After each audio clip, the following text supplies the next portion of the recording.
Mr. and Mrs. Nguyen moved to Cyprus in 1985. Along with their large family, they became members of Christ the Redeemer.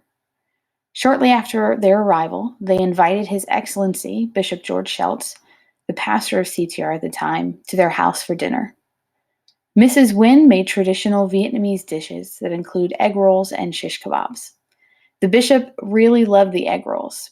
Before the first spring festival in 1985, Mrs. Nguyen proposed to the organizing committee her idea of setting up a booth to sell egg rolls. They eagerly said yes, and the rest is history. They named her booth the Egg Roll Booth, although she made many other items like fried rice and kebabs. Her egg rolls were so popular that they sold out every single year, and that gave her so much joy. She continued to volunteer and set up the booth in each succeeding spring festival after that first year. Since most of her older children were away at college and the younger ones were unable to help, she always prepared the food by herself.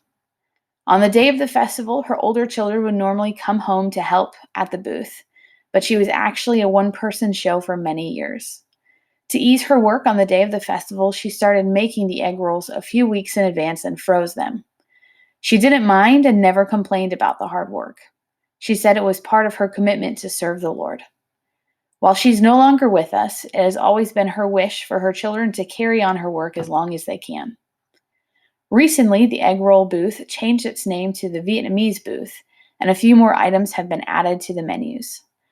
But egg rolls and fried rice have always been the main attraction. We are honoring her this year by giving out her egg roll recipe to the church community.